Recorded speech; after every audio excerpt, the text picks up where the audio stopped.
Hi, in the last video we learned about supervised and unsupervised learning.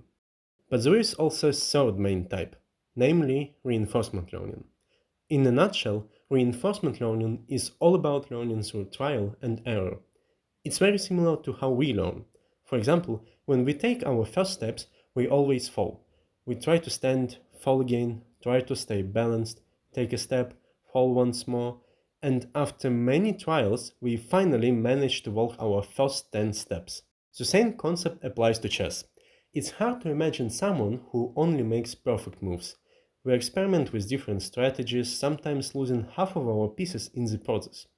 And then we try again, with a different approach in the next game. And, of course, it's impossible to master such a beautiful skill from this gift without making countless attempts and experiencing many failures. Reinforcement learning is widely used in various applications. For example, it can be used to teach robots how to walk, like in this video.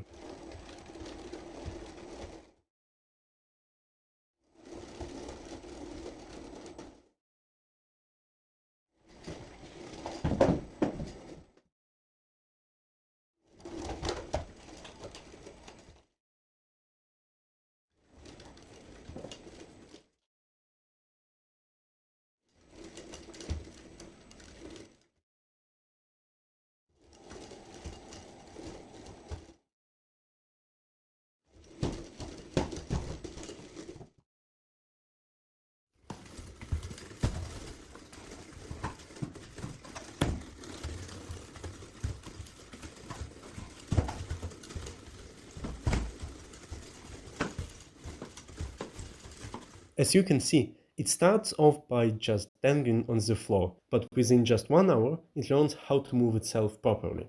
You can also train bots in computer games. For instance, this bot here plays snowball fights with you. It even hits you sometimes and wins. To understand how it works, let's start with some basics.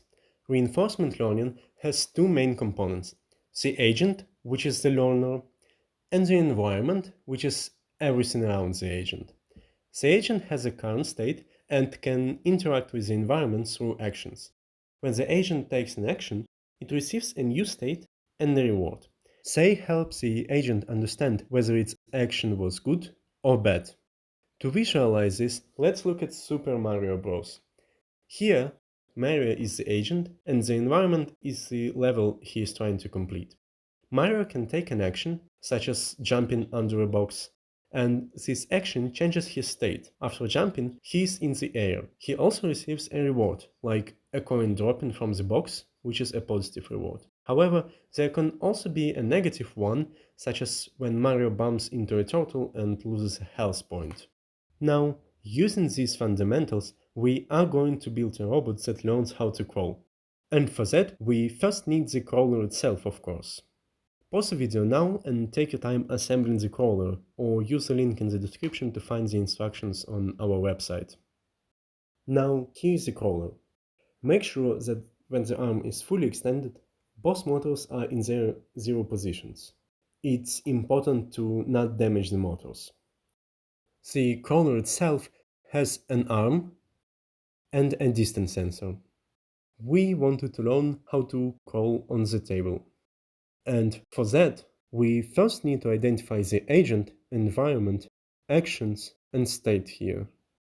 The agent is obviously the crawler itself, and the environment includes everything around the crawler. But we'll focus on just the table it crawls on, because it will be enough for us. The action the crawler takes is moving its arm, and the state in this case is the position of the arm.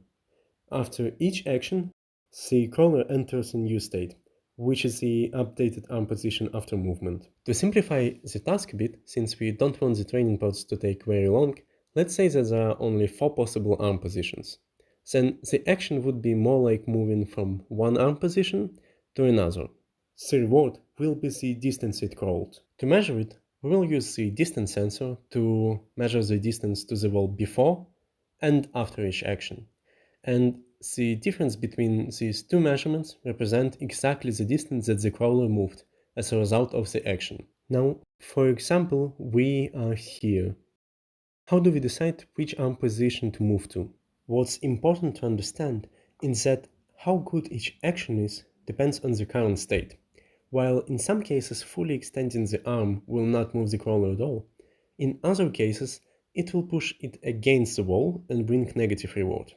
Therefore, the idea is to create a table where we have all the possible current arm positions as rows and all possible next arm positions the crawler can move to as columns. This table is then filled with numbers that tell us how good a transition from a state in the row to the state in the column is. And so, for each current arm position, we know the outcome of each possible action. When the agent is in a particular state, it looks at the corresponding row, finds the largest numbers in that row, and the column where this largest numbers appears tells the agent which state to move to next. And for the beginning, we can say that an action is as good as far as the robot can crawl by taking it, which is exactly what we call reward. However, at the start we don't have these numbers. We don't know the rewards for each action from each state. How it's usually solved is that the entire table is filled with zeros. Then, during the training, the agent tries different actions, receives a reward, and then updates the table and reinforces itself in this way. After training, the table is filled with learned values of how good every action is. Let's try this approach. Link to the experiment website and instructions on how to connect the Lego hub to it are in the description. What do we have here? First we have the decision table. Decision because it will help the crawler decide where to move its arm to. And the reward diagram, which shows how far the robot will crawl by going from one to another arm position. Now the table is filled with zeros and the reward diagram has only question marks on it, because the crawler has no clue so far about the rewards it will get. I use the mat from the previous experiment because it's gritty and the crawler needs some friction to crawl. You can also use a towel. I position the crawler against the box so it can measure the distance before and after taking an action, and then calculate the reward as we discussed before. Then I start the experiment by clicking on Start Program button and wait for the notification to pop up that the code is started. Okay, it's ready now. Now we just need to click on the button Play.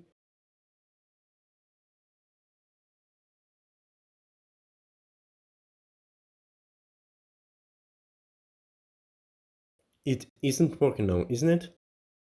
Right now the crawler is stuck in a loop. It starts in the initial state, finds the biggest value in the row, and moves to the next state.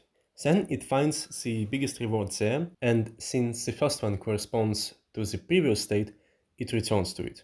And this loop continues on and on. The problem is that the crawler is only taking the best known action at every step.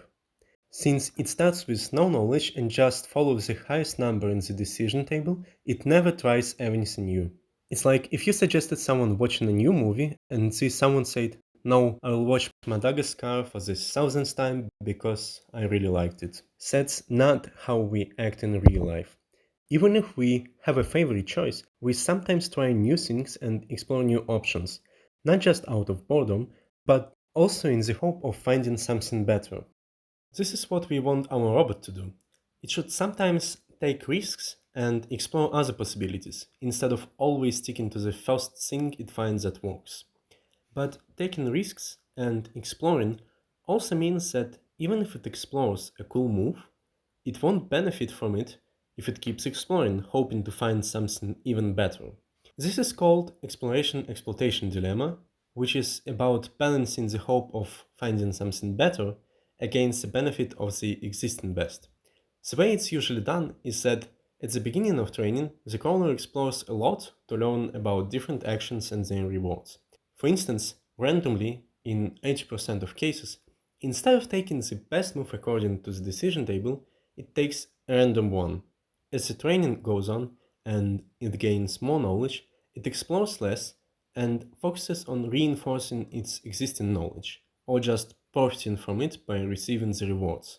To do that, on the platform, simply set the exploration parameter to high and then reduce it over time.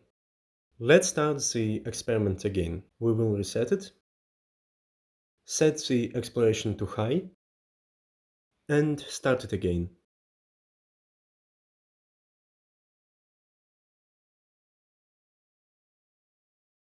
You will sometimes receive this warning in the bottom left corner asking you to reposition the crawler because it's either too close to the box or too far from it. Okay, let's continue the experiment now. I will reposition it and continue. Okay, I reduce the exploration now. Okay, and you see that the decision table and the reward diagram say both don't change now, and we can set the exploration to no, and now the crawler will just crawl. And still you can see that it works somehow strangely. It always does this small crawl instead of doing a big one like this, because to us it's obvious that this crawl is of course cooler. To understand why, let's look at the reward diagram. When the crawler has its arm fully extended, like this state, it has three possible actions. One with reward 0, one with reward plus 2, and minus 2. And of course, now it will pick the action with the reward plus 2, because it will crawl the farthest with help of this. However, if we first take an action with the reward negative 2, then you can see that it can do two actions from this state with either reward positive 9 or positive 10. And instead of just taking plus 2 straight away, our crawler could take minus 2 first, but get plus 10 after that instead. And when we sum it up, it will be plus 8, which is of course better than plus 2. Right now, the crawler doesn't have foresight. It's like asking him if he wants one coin now or 5 coins in 2 minutes. The crawler will always pick one coin right now, even though 5 coins are coming in just 2 minutes. And it doesn't matter if it's 5 coins or 10,000, if it's 2 minutes or 2 seconds. It focuses only on immediate rewards, no matter the future potential, and will always pick what comes first. To help the crawler think ahead, we change how it updates its decision table. Instead of just looking at the immediate reward, it also considers the best possible future action. When the crawler picks an action and moves to a new state, it first measures how far it crawled, which is the immediate reward. Then, it looks at all possible actions from this new state and finds the largest numbers in this row of a new state. It adds these two numbers and updates its table. This way, the crawler doesn't just focus on quick wins, but learns to choose moves that lead to better results over time. It doesn't just say, oh, I crawled that far and this action is as good. Now it will say, I crawled that far and now I have such cool moves from this state. Let's try it out. We first reset the experiment. We move the crawler closer to the box. We turn on exploration to high. We turn on the foresight and we start the training process.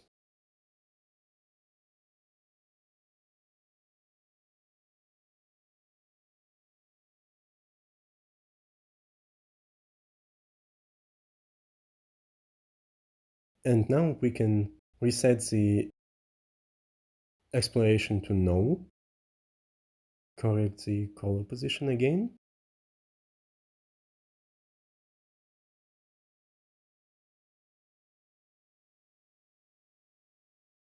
and now, as you can see, by adding a bit of foresight to our crawler, it learned how to do the big crawl instead of this weird little one.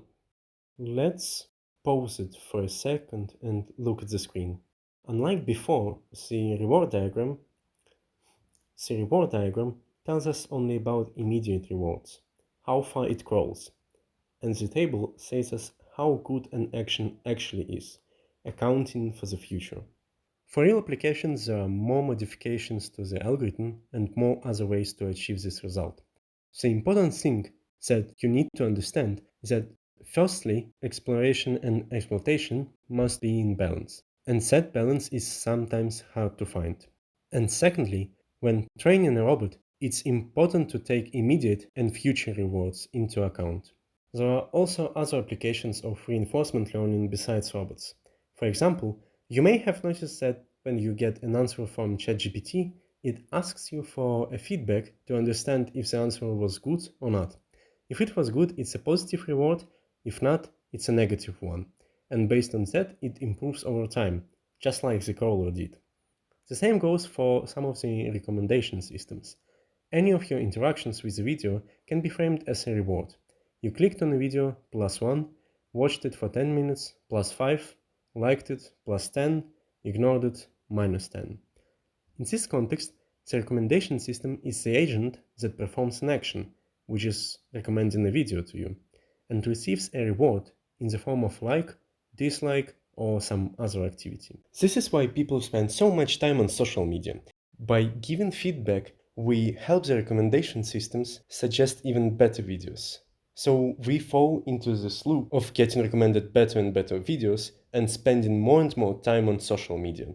That doesn't mean, of course, you shouldn't like this video, but it's important to understand why it's sometimes so addictive. Now it's time for a quick wrap up of the whole course in the next video. See you there!